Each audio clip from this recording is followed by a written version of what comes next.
말씀입니다. 교도하겠습니다. 사사들이 치리하던 때에 그 땅에 흉년이 드니라. 유다 베들레헴의 한 사람이 그의 아내와 두 아들을 데리고 모압 지방에 가서 거류하였는데 그 사람의 이름은 엘리멜렉이요 그의 아내의 이름은 나오미요 그의 두 아들의 이름은 말론과 기륜이니 유다 베들레헴 에브랏 사람이더라. 그들이 모압 지방에 들어가서 거기 살더니 나오미의 남편 엘리멜렉이 죽고 나오미와 그의 두 아들이 남았으며 그들은 모압 여자 중에서 그들의 아내를 맞이하였는데 하나의 이름은 오르바요 하나의 이름은 루시더라. 그들이 거기에 거주한 지 10년쯤에 말론과 기륜 두 사람이 다 죽고 그 여인은 두 아들과 남편의 뒤에 남았더라. 그 여인이 모압 지방에서 여호와께서 자기 백성을 돌보시사 그들에게 양식을 주셨다 함을 듣고 이에 두 며느리와 함께 일어나 모압 지방에서 돌아오려 하여 있던 곳에서 나오고 두 며느리도 그와 함께하여 유다 땅으로 돌아오려고 길을 가다가 나오미가 두 며느리에게 이르되 너희는 각기 너희 어머니의 집으로 돌아가라.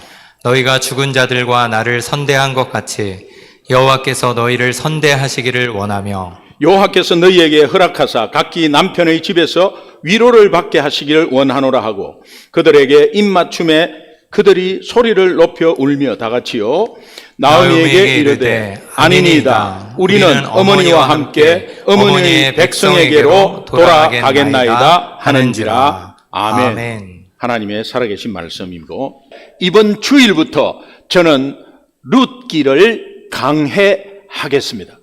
룻기를 중심으로 여러분과 은혜를 나누려고 합니다. 왜냐하면 룻기는 몰락한 한 가정이 어떻게 일어나서 소출이 풍성한 아름다운 밭이 되고 또 남을 살리고 회복시키는 숲이 되는지를 알려주는 소중한 성경이에요. 또한 룻기는 사사기와 사무엘을 이어주는 조인터 역할을 합니다. 이 조인터 역할을 하는 의미도 굉장히 큽니다. 사사기 마지막 구절, 우리 사사기는 21장이 있는데 마지막 구절이 25절이에요. 사사기 21장 25절 우리 함께 한 목소리로 읽겠습니다. 같이 읽습니다. 시작. 그때 이스라엘의 왕이 없으므로 사람이 각기 자기의 소견에 옳은 대로 행하였더라. 사사시대의 상황이 어떤 상황인지를 우리가 짐작할 수 있는 사사기의 핵심 구절입니다. 이스라엘을 다스릴 왕이 없어서 사람들이 자기 소견에 옳은 대로 행하는, 자기가 맞다면 다 맞는 거예요. 그러니 무법천지가 되어버린 시대, 이것은 단지 겉으로 나타난 현상이었습니다. 실제로는 하나님이 세우신 신정국가 이스라엘을 실제로 다스릴 하나님의 사람이 없다는 것이 문제였습니다. 보이는 하나님의 사람이 있어야 하나님은 그 사람에게 말씀을 주고 그 말씀이 이스라엘 백성들에게 대언할 이런 상황이 안 오는 거예요. 하나님은 영이시니까 안 보입니다. 얘들아 내 말을 들으라 이렇게 하지 않습니다. 그리고 그 말씀이 하나님을 전부 다 볼 수도 없었고 들리지도 않습니다. 그러나 하나님의 사람은 듣거든요. 그런데 그 사람이 없다는 거예요. 당시 하나님께서 하나님의 사람을 찾아도 찾을 수 없는 때였습니다. 다시 말하면 하나님의 말씀을 줄 만한 사람이 없었습니다. 그래서 하나님은 그 하나님의 사람을, 말씀을 받을 하나님의 사람을 찾고 계셨습니다. 이때 한나가 나타나는 거예요. 한나는 아이가 없었어요. 아이 달라고 기도하다가 그 속에서 기도하는 가운데 성령께서 깨닫게 해주신 것이 있어요. 그 깨닫게 해주신 것이 뭐냐? 하나님이 하나님의 사람을 찾고 있구나. 나는 아이 달라고 기도한, 이 아이 달라고 기도한 거는 아무것도 아니었구나. 하나님이 이 시대에 필요한 하나님의 사람을 찾고 있구나. 그렇다면 하나님, 저에게 아이를 주시면 그 하나님이 찾으시는 하나님의 사람으로 드릴게요 라고 한 것입니다. 하나님이 그것을 들으시고 이 사무엘을 낳게 하셔서 그 사무엘을 선택하고 그로 하여금 장차 이스라엘 왕이 될 다윗에게 기름을 붓게 하십니다. 따라서 룻기는 결론적으로 룻의 증손자, 앞으로 이스라엘을 다스릴 왕 다윗을 소개하는 것으로 마칩니다. 룻기는 나오미 가정의 이야기, 몰락한 가정의 이야기지만 그 몰락한 것이 결국은 어떻게 세워져 가지고 어떤 의미에서 다윗이 사무엘상에 곧 나타나니 다윗이 갑자기 나타난 게 아니라는 사실을 이 다윗의 혈통을 통해서, 그래서 이 다윗의 혈통을 통해서 모든 인류를 구원하고 다스릴 만왕의 왕 예수 그리스도가 이 혈통에서 나온다. 따라서 룻기를 살리고 회복시키는 구속사적 관점에서 바라볼 수 있어야 합니다. 이런 맥락에서 룻기는 2025년 우리 교회 표에 걸맞는 삶의 여정을 기록한 말씀이니 여러분이 룻이 됐다가 나오미가 됐다가 여러분이 보아스가 됐다가 여러분이 나중에 여러분의 가문이 귀한 생명 살리는 가문, 아름다운 밭이 되고 숲이 되는 귀한 역사가 일어나기를 바랍니다. 다시 말하면 룻기는 혼탁한 사사시대에 몰락한 한 가정이 어떻게 하나님의 은혜로 아름다운 밭이 되고 숲이 되는가의 여정 이야기이기 때문에 이것이 그것으로 끝나는 것이 아니라 하나님이 그것을 통해서, 그 이야기를 통해서 나의 이야기로 받아들여서 이 나의 어떠한 어려운 가운데서 또 광야의 어떤 영역이 어떻게 변화되면서 올 한 해를 하나님이 인도하는 것을 여러분이 잘 경험하셨으면 좋겠습니다. 그런 의미에서 1절을 한번 함께 읽겠습니다. 룻기 1장 1절입니다. 시작. 사사들이 치리하던 때에 그 땅에 흉년이 드니라. 유대 베들레헴의 한 사람이 그의 아내와 두 아들을 데리고 모압 지방에 가서 거류하였는데. 자, 성경은 역사적인 기록 배경을 항상 말하는데, 예를 들어서 여호수아서 같은 경우에는 그 기록 배경을 밝히기 위해서 여호수아서 1장 1절에 보면 여호와의 종 모세가 죽은 후에 이렇게 시작합니다. 룻기 역시 그 기록 배경을 알리기 위해서 사사들이 치리하던 때에 이렇게 시작합니다. 이 역사적인 배경을 밝히고 있는 것입니다. 이렇게 배경을 밝히는 의미는 룻기는 허구가 아니고 지어낸 소설이 아니다. 역사적 진실에 근거해서 실제 있었던 사건을 구속사적 중심으로 기록된 성경이다라는 것을 말하고 싶은 겁니다. 그 땅에 흉년이 드니라. 이거는 실제로 있었던 역사적인 사건이에요. 흉년이 드는데 성경에 나타나는 거론하는 흉년 대부분은 하나님의 징벌의 결과입니다. 언약의 땅 가나안에서 이스라엘이 하나님의 뜻에 순종하여 살기만 하면 풍성한 소출이 약속된다. 그러나 하나님의 말씀을 불순종하고 우상을 섬긴다면 징벌로 그 하나님이 그 땅에, 그 삶에 흉년이 임하게 된다. 이렇게 말씀합니다.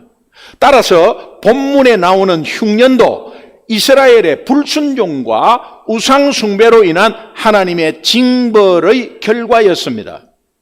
모압 지방에 가서 거류하였다고 했습니다.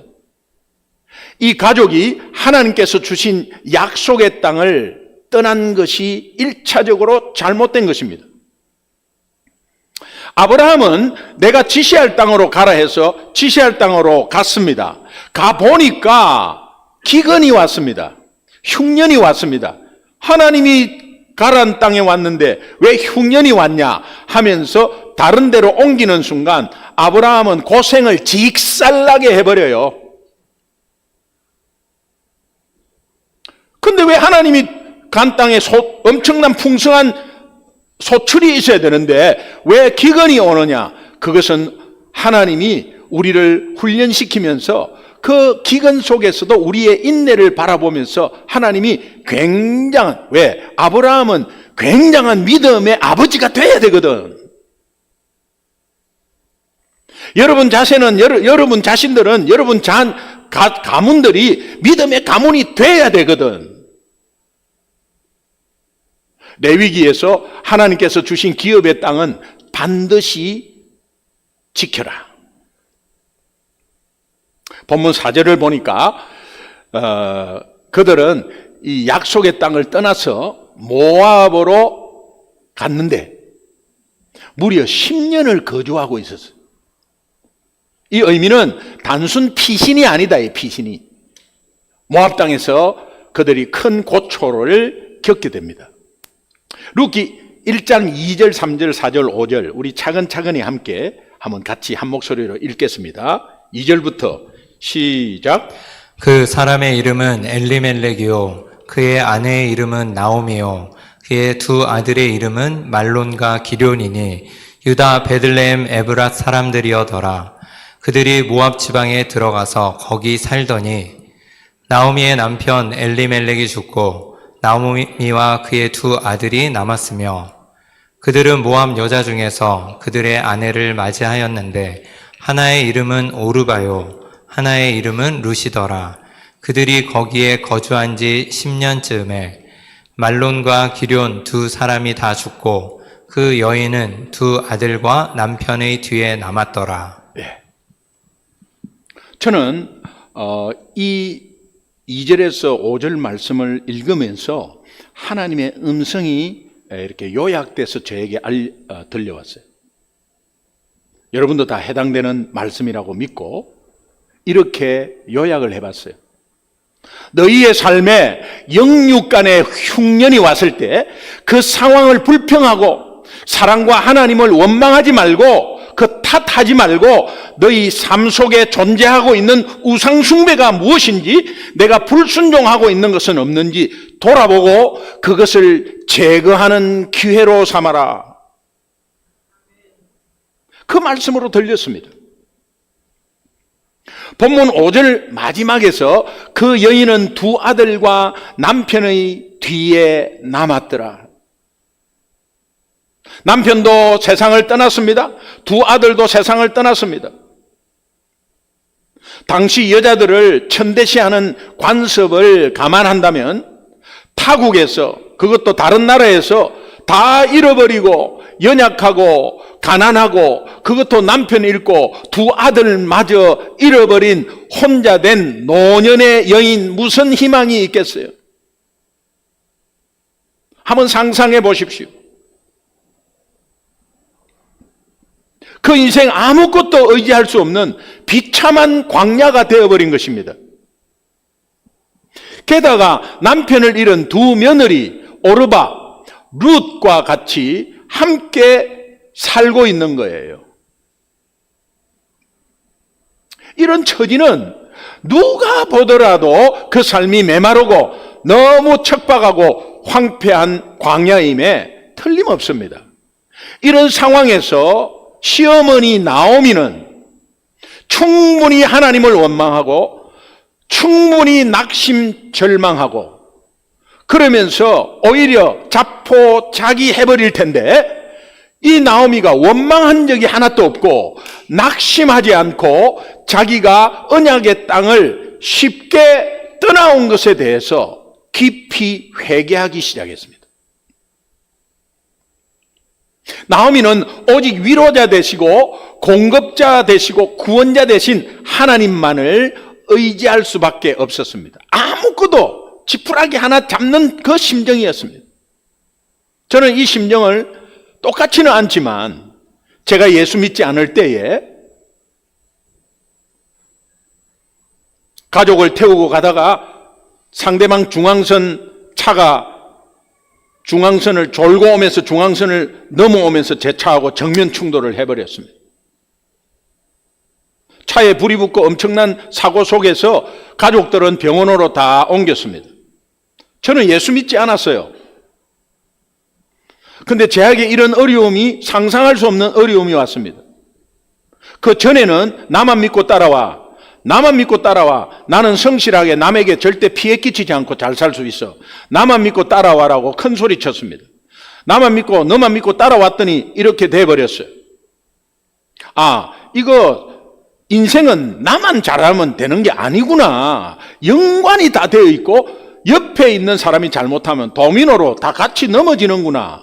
그때 알았고요. 그러면서 이제 제가 하나님이 제 아내가 예수를 믿는데 이렇게 할 수 있습니까? 왜 우리 가족에게 하나도 차 엄청나게 다른 차도 많은데 왜 내한테 이렇게 하십니까? 라고 원망할 수 있었는데 그때 아무것도 할 수 없는 내 상황 속에서 내 아내가 믿는 하나님이 살아계신다면 하는 마음이 왔어요.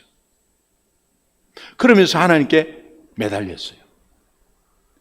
하나님께 매달리는 그 자체에서 매달리는 게 아니라 내 삶을 굉장히 간단한 시간인데 내 삶을 돌아보면서 회개가 나오기 시작했어요.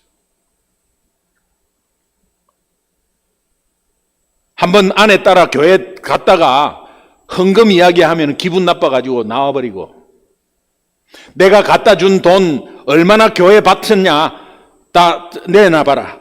차근차근 어디에 어디다 썼어? 라고 따지고 목사님이 말씀하시는 그 말씀에 헌금 이야기한다고 그냥 곤조를 부렸어요. 한 바퀴를 돌고 나가버렸어요. 여러분의 담임 목사가 옛날에 그런 인간이었어요. 보통 한 바퀴 돌고 나가기가 쉽지 않습니다. 헌금위원도 와가지고 헌금 놓고 나서 나가는데도 눈 마주치지 않으려고 이렇게 해서 나갑니다. 그런데 안 믿는 자가 안에 따라와갖고 돈 이야기한다고 한 바퀴 돌고 요 설교하는 앞으로 해갖고 가운데로 나가버렸어요. 길이가 70m예요. 목사님이 애써 모른 척 하다가 바로 앞을 오니까 그때부터 이래. 이런 일이 있었습니다. 그거를 생각나게 하고 회개하기 시작하고 예수가 반미기 주냐 하나님이 살아있으면 나와보라 그래라 바보 같은 짓 하지 마라. 회개가 나왔어. 혹 가다가 따라가면 국수가 맛있다. 멸치 다시 노란 거 얼마나 고소하다고 같이 먹으러 가자. 이래가지고 거기에서 한 주간에 4,000그릇이 나가. 거기에 줄을 서 있는데, 이 뭐 국수 한 그릇 먹으려고 이렇게 줄 서 있나. 그래도 먹자는 거예요. 그리고 한참 10분을 기다리고 있는데 앞에서 새치기를 하는 걸 봤어요. 교회도 새치기 안 하고 그 많은 사람들한테 고함 질러버렸어요. 알고 보니까 새가족 팀이 새가족 먼저 주려고 앞에서 국수 가져간 것을 모르고 그러면서 사람들의 눈총을 받았어요.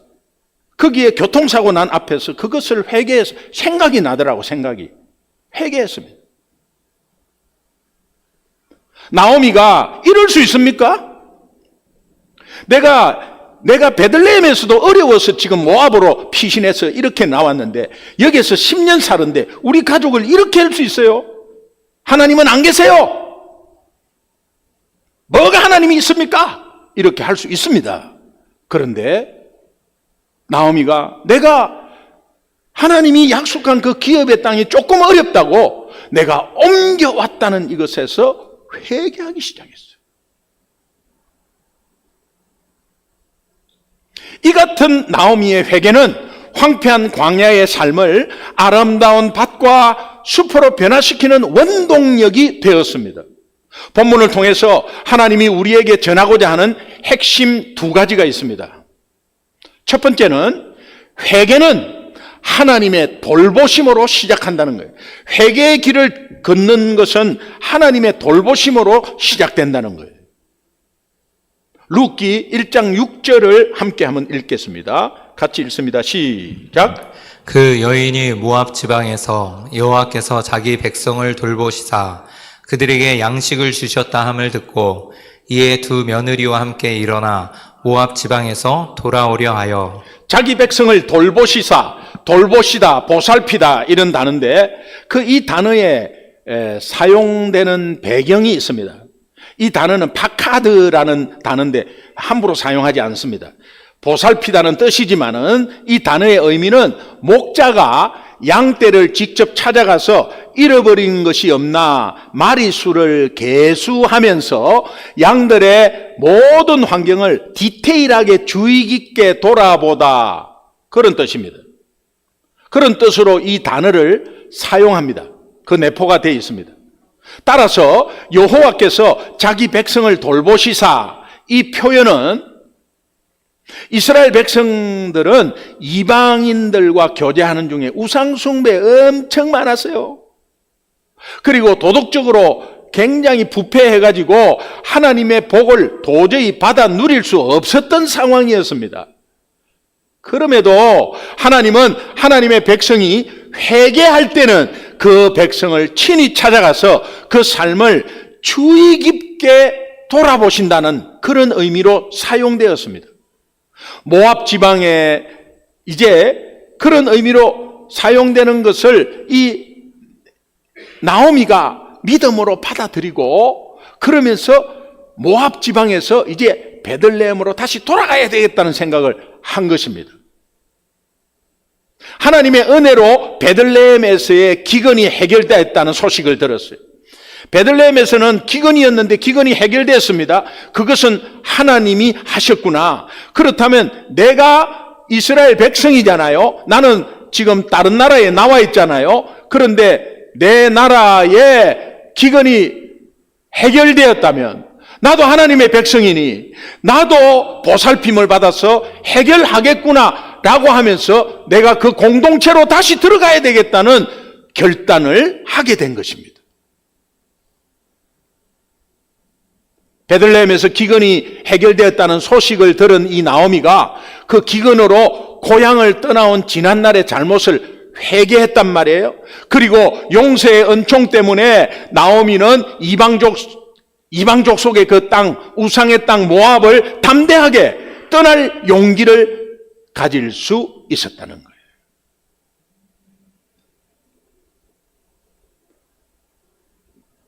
적용이 어떻게 되죠?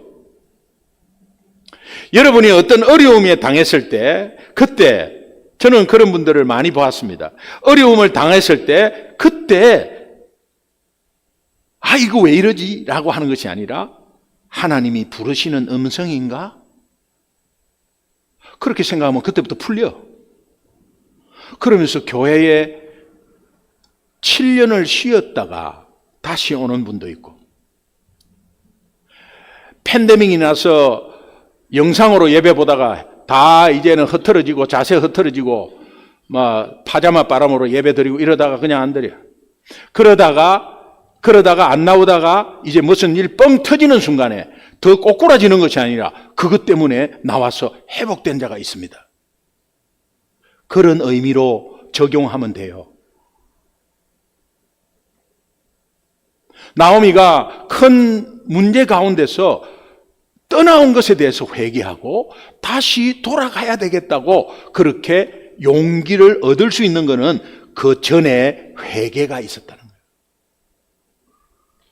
이처럼 우리는 회복의 길로 접어드는 첫 출발조차도 하나님의 용서와 보살핌이 없이는 절대 할 수 없는 일입니다. 오늘 본절을 통해서 우리에게 주시는 핵심 메시지 두 번째는 헤세드라는 단어가 나오는데 그 헤세드의 마음이 회복을 이루어냅니다. 이 헤세드가 성경에 지금 본문은 선대라고 되어 있는데 이 하나님의 은혜입니다. 룻기 1장 7절, 8절, 9절 우리 함께 읽겠습니다. 같이 읽습니다. 시작. 있던 곳에서 나오고 두 며느리도 그와 함께하여 유다 땅으로 돌아오려고 길을 가다가 나오미가 두 며느리에게 이르되 너희는 각기 너희 어머니의 집으로 돌아가라. 너희가 죽은 자들과 나를 선대한 것 같이 여호와께서 너희를 선대하시기를 원하며 여호와께서 너희에게 허락하사 각기 남편의 집에서 위로를 받게 하시기를 원하노라 하고 그들에게 입맞춤에 그들이 소리를 높여 울며 모두 남편이 죽고 여자들만 남은 상황이라면 시어머니와 며느리들 서로가 이제 위로하고 의지하고 우리라도 잘 살자라고 하면서 손잡고 그렇게 할 형편임에도 불구하고 이 노년의 시어머니 나오미는 두 며느리들에게 8절 말미에서 하나님께서 너희를 선대하기를 원한다. 그렇게 축복하면서 각기 그들의 고향으로 돌아가라고 배려했어요.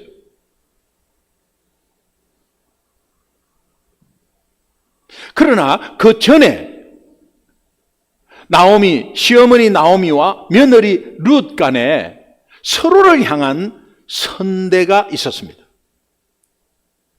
자, 내가 시어머니를 잘 모시고 시어머니는 며느리를 잘 대하고 이런 것이 인간적으로 믿음 없이 다른 세상에서도 우리가 다른 종교에서도 그냥 내가 선대 잘 하는 거 이런 거는 있습니다. 그러나 그거는 일시적이에요. 여기에 선대라는 것은 하나님의 은혜인데 이것은 변하지 않고 지속적이고 give and take 아니에요. 일방적이에요. 이런 것들 서로가 깨닫고 느꼈다는 겁니다.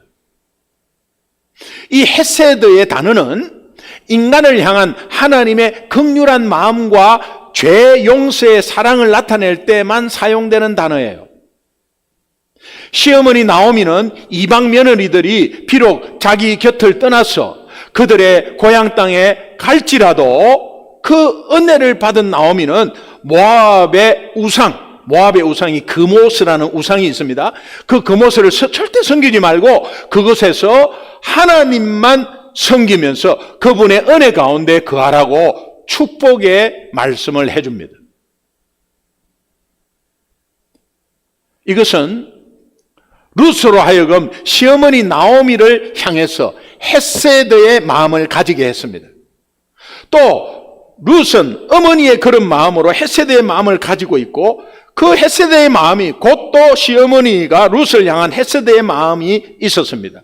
이것은 룻 자체에서 나온 것도 아니고 나오미 자체에서 나온 게 아니라 오직 하나님으로부터 온 것입니다. 그래서 서로 사랑하라의 새 계명은 하나님의 은혜로부터 시작하는 거예요.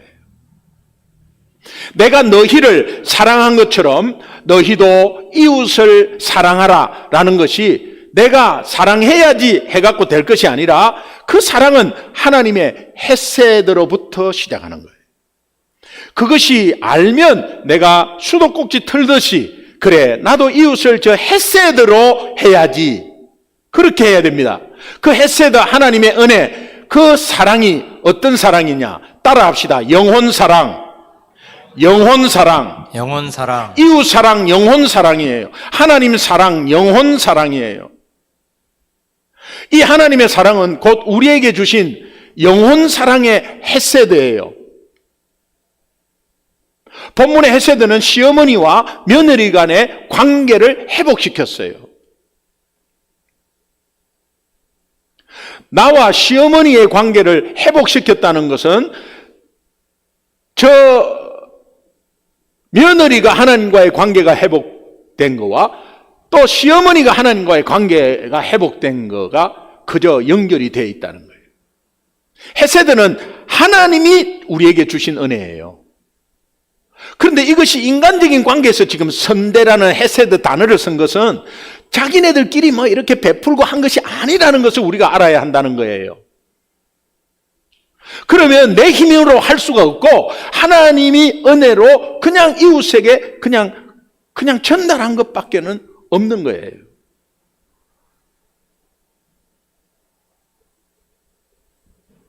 하나님의 은혜로만 가능한 거예요. 우리는 어머니 하면은 늘 가슴이 찡하고 그냥 그립고 고생할 때는 어머니 생각도 나고 어머니 소천하신 지가 18년이 지났었잖아요. 그래도 우리 어머니 그 인자한 어머니 어릴 때 꼭 껴안아주는 그 품이 그립고, 근데 어머니 하면은 우리 가슴이 짠해. 여자나 남자나 다 짠해요. 근데 어머니 앞에 시자만 들어가면 갑자기 싸늘해져요. 시어머니가 며느리한테 아이고 우리 딸하고 똑같습니다, 우리 딸로 생각, 그 거짓말입니다. 그냥 그런 마음으로 하겠다는 의미인데 딸하고 똑같지 않습니다. 그러나 딸처럼 할 수 있고, 내가 딸처럼 딸한테 못하는 걸 며느리한테 할 수 있고, 또 며느리한테 못하는 걸 딸한테 할 수 있고, 그렇게 할 수 있는 관계 회복은 오직 헤세드만이 가능하다.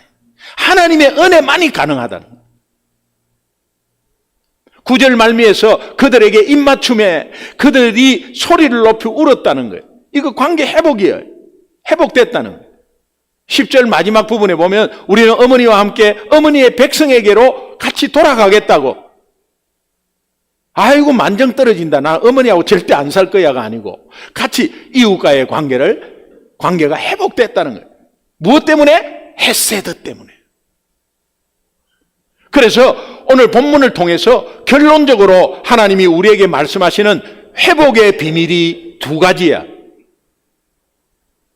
첫 번째는 모든 상황은 이 수평적인 관계에서, 이 세상에서 눈으로 보이는 이루어지는 관계, 이 모든 상황들은 하나님이 나를 돌보신다고 연결시키면 맞아.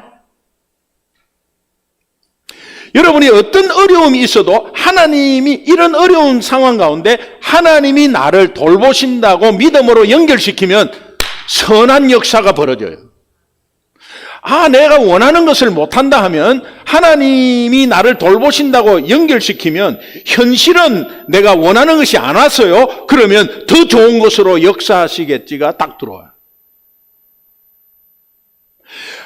하나님이 나를 보호하신다고 연결하는 순간 어려운 상황 가운데서 내 그 상황 가운데 어려운 환경을 탓하고 사람을 탓하는 게 아니라 그 어려운 상황 가운데 있는 내 자신을 돌아보면서 내 자신의 잘못, 내 속에 있는 마음의 우상, 내 속에 불순종이 무언가를 회개하게 됩니다. 하나님이 이 어려운 상황을 주신 것에 하나님이 보호하신다고 연결시키면 회개가 나온다. 여러분, 모든 상황을 하나님 관점에서 바라보는 것과 똑같습니다. 그래서 이 나오미가 그 눈을 바라보면서 모든 상황, 어떤 상황이라도 하나님이 나를 돌보신다고 연결시켰기 때문에 결국 그 가문이 예수 그리스도의 가문이 되어버린 거예요. 나오미의 모압에서의 삶은 굉장히 황폐한 광야 그 자체였어요. 그리고 들려오는 소식, 베들레헴이 더 이상 흉년으로 고통받는 땅이 아니고 회복이 일어났다는 그 소식을 들으면서 이때 나오미는 하나님이 나를 돌보신다고 연결시켰습니다. 그리고 그녀는 결단했습니다. 베들레헴 다시 돌아가자. 나오미는 자신의 삶의 상황을 여호와께서 나를 돌보신다고 연결시켰습니다. 이 연결은 결단으로 이어졌고 곧바로 실천으로 옮겨왔습니다. 7절 보면 있던 곳에서 나오고 두 며느리도 그와 함께하여 유다 땅으로 돌아오려고 길을 갔다. 신앙생활에서 현재 나의 가장 큰 취약점이 무언가 한번 여러분 스스로 한번 질문해 보실래요? 지금 여러분 스스로 한번 질문해 보세요. 내 신앙생활은 교회생활뿐만이 아닙니다. 내 전체 내가 하고 있는 일, 이런 것도 다 신앙생활이죠. 신앙생활 가운데 직장생활이에요. 그러니까 그 생활에 나의 인생의 삶의 전체에서 현재 내가 가장 큰 취약점이 무엇입니까? 한번 질문해 보세요. 저는 가장 많이 포션이 있다고 저는 확신하는데, 내가 하나님 앞에서 한 결단을 즉시 실천으로 옮기지 못한 것이 취약점입니다. 저에게도 있습니다. 나의 가장 큰 취약점은 실천으로 옮기지 못하는 거예요. 말씀의 즉각 순종은 굉장히 순수한 믿음이고, 말씀의 즉각적인 순종은 파워 중에 파워예요. 말씀 자체에 성령의 역사가 있기 때문에 아멘 하고 그 말씀으로 내가 상황이 안 돼, 하기 싫어, 그래도 그 말씀을 받았으면 그냥 실천으로 옮겨버리면 파워, 엄청난 하나님의 역사가 삶에 일어나. 아, 이러면 이제 안 되지. 이제는 그렇게 살지 말아야지. 이제 이번 주부터는 큐티 꼭 해야지. 2025년도에는 큐티 꼭 해야지. 그래, 맞아. 매주 한 번은 내가 새벽 기도 정도는 한번 나와 봐야지. 예배 시간에 지각하는 거는 습관이야. 올해부터는 내가 5분 전에 딱 나와서 내가 기도해야지. 우리 이 결단 많이 합니다. 결단을 가짜로 한 거는 아닙니다. 그때 맞습니다. 진실입니다. 그러나 그 결단에 따른 적극적인 실천이 어느 정도 되었냐는 것을 여러분 한번 돌아보시면 여러분 삶의 신앙생활에 아마 굉장히 큰 취약점일 겁니다. 요한복음 5장에 나오는 베데스다 목가에 38년 된 병자, 38년 동안 거기에 물이 동할 때 들어가려고 해도 누가 데려다 줘야지 저가 들어가기가 바쁜데 나으려고. 예수님이 그 38년 된 병자에게 이렇게 묻습니다. Do you want to get well? Do you want to get well? 네가 낫기를 원하느냐? 네가 낫기를 원하느냐? 그때 38년 된 병자가 보시다시피 아시다시피 내가 어떻게 걸을 수 있겠습니까? 이 몸으로. 제가 어떻게 자리를 들을 수 있겠어요? 제가 어떻게 저 물까지 갈 수 있겠어요? 걸어갈 수 있겠어요? 저는 못해요. 그래서 저를 좀 잡아주시고 들어서 좀 갖다 주세요. 라고 해야 될 거 아니에요. 그러면 역사는 일어나지 않는다는 거예요. 그런데 그 말씀에서는 네 자리를 들고 일어나서 걸어가라. 내가 일어나서 네 자리를 들고 일어나야지 하니까 일어났고, 자리를 들어야 들었고 걸어갔습니다. 그냥 걸어가야지 할 때 걸어갔습니다. 그 사람의 힘이 아닙니다. 말씀에 심플하게 아멘하고 즉시 실천하면 엄청난 기적이 일어납니다. 믿으시면 아멘. 그래, 일어나자, 자리를 들자, 걸어보자. 그가 곧 나아서 자리를 들고 걸어가니라. 이 회복이 여러분들 가정에, 여러분들 기업에, 여러분들 자신에게 일어나기를 주님의 이름으로 축원합니다. 본문을 통해서 결론적으로 하나님이 우리에게 말씀하시는 회복의 비밀 마지막 두 번째, 헤세드라고 나왔잖아요. 이 헤세드의 마음을 품고 그 마음을 이웃과 나누는 겁니다. 한정없이 오는 은혜예요. 이때 회복은 시작됩니다. 여러분, 갈릴리 호수가 엄청나게 물이 맑고 생명이 많아요. 그런데 사해는 완전히 죽은 바다 아니겠어요? 갈릴리 호수는 계곡으로 흘러내리던 유입되는 물이 많고 그 물이 결국은 요단강을 통해서 빠져나가요. 그러니까 들어오는 물이 있고 나가는 물이 있으면 이게 서큘레이션이 되어가지고 살아요. 생명이 많아. 그런데 요단강으로 들어온 물만 있고 나가는 물이 없어요. 그게 사해예요. 미네랄만 있지 전혀, 거기에 오래 있으면 큰일 납니다. 전혀 생명이 없습니다. 하나님의 은혜의 헤세드가 엄청나게 와요. 와도 내가 나가지 않고 실제 실천하지 않으면 그냥 썩어버려요. 변화가 없습니다. 여러분, 작년하고 올해하고 똑같아지면 여러분은 헛된 삶을 산 거예요. 여러분의 변화는 하나님과 나와의 관계지 탓하지 마세요.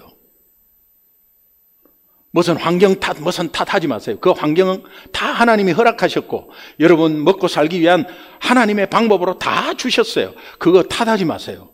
그렇다고 그거 준다고 신앙생활 못해? 그거 신앙생활 잘 하라고 하나님을 바라보라고 준 것인데.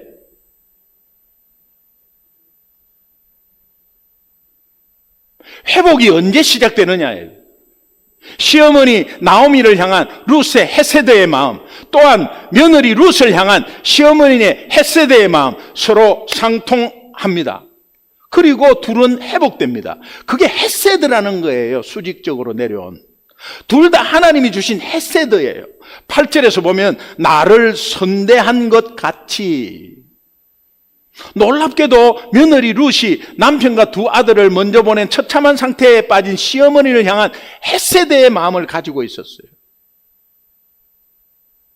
내가 너희를 사랑한 것 같이 너희도 이웃을 사랑하라. 내가 너희를 사랑한 것 같이 내가 너희에게 헤세드를 주었지. 그 헤세드를 네가 통로가 되어서 이웃으로 헤세드를 행하라. 기브 앤 테이크. 내가 조금 베풀고 나서 저 인간은 어떻게 저럴 수 있지? 내가 그동안에 지한테 얼마나 잘해줬는데 이거 헤세드 아니에요. 그러면 그만두는 거예요. 그러나 끊임없이 하나님은 계속해서 헤세드를 내려보내주고 있고 그것을 깨닫기만 하면 내가 헤세드만 베풀면 돼요. 이방 여인 룻의 헤세드는 분명 믿음의 시어머니 나오미로부터 영향을 받았을 거예요. 여러분은 이미 예수 믿고 하나님의 헤세드를 소유하고 있는 분입니다. 믿으시면 아멘. 그렇다면 부모님을 향한 헤세드가 있습니까? 여러분의 힘이 아니에요. 아내를 향한 헤세드가 있냐고요?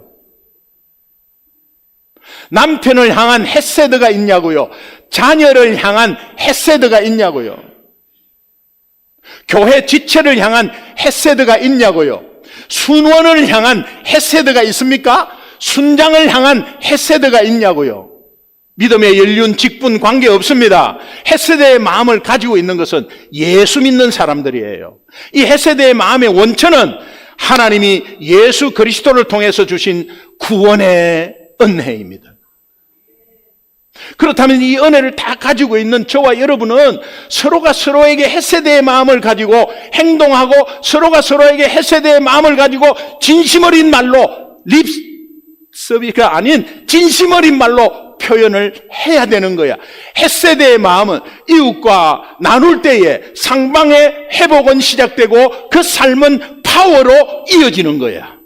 며느리의 룻이 시어머니 나오미를 향해서 긍휼히 여기는 헤세드의 마음이 결국은 시어머니와 함께 베들레헴으로 가게 되는 원동력이 되었다는 거예요.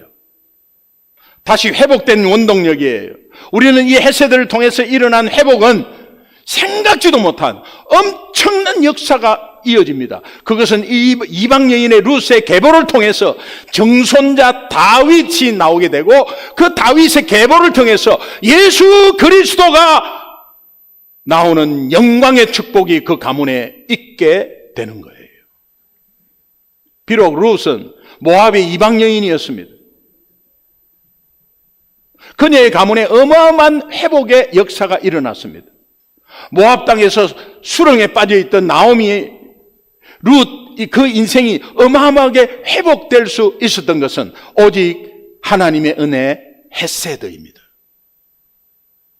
오늘 저와 여러분은 삶 속에서 이런저런 문제로 힘들어하고 상처로 서로 상처받고 서로 듣지 못하는 여러 가지 듣기 싫은 소리도 들으면서 아픔과 눈물이 있는 광야 같지만 우리가 하나님과의 관계 회복과 더불어 받은 헤세드, 즉 구원의 은혜, 영혼 사랑이 있기 때문에 지금 이 시간 여러분은 그것을 깨달기만 하면 벌떡 일어날 수 있고 광야가 아름다운 숲이 되고 아름다운 밭이 되고 숲이 될 수 있다는 것을 확신하시기 바랍니다. 이번 한 주간도 회복의 비밀인 헤세드, 다시 말하면 하나님의 은혜를 주야로 묵상하고 사모하면서 그것을 이웃들에게 헤세드를 나누는 실천이 있을 때 여러분은 다시 한 번 더 여러분 자신도 회복되고 이웃도 살리는 역사가 있을 것입니다. 2025년을 이렇게 살아야 한다 얘기예요. 한 주간의 삶에 그냥 다람쥐 쳇바퀴 돌듯이 왔다 갔다 금방 일주일 돼버려요. 다람쥐 쳇바퀴 도는 요 속에서 헤세드가 있다. 헤세드가 어마어마한 헤세드가 있다는 거예요. 내가 자녀를 돌보고 회사를 다닐 수 있고 또 내가 이 건강 가운데 하나님이 물질을 허락하고 쉴 집이 있고 숨 쉴 건강이 있고 움직일 건강이 있는 모든 것이 헤세드예요. 그러면 모든 역사 가운데 내 삶에 어떤 어려움이 와도 하나님이 나를 돌보신다고 여기고 그 그것이 이어짐으로 인해서 혹시 잘못된 어떤 상황, 어려운 상황이 왔을 때는 흔들리지 않고 나를 돌아보면서 회개하고 다시 돌아오는, 다시 영적인 베들레헴으로 돌아오는 역사가 있을 때 하나님께서 우리의 삶을 아름다운 밭으로, 숲으로 여겨진다는 거예요. 마음속으로 여러분이 결단하고 실천하는 은혜가 한 주간에 넘치기를 주님의 이름으로 축원합니다.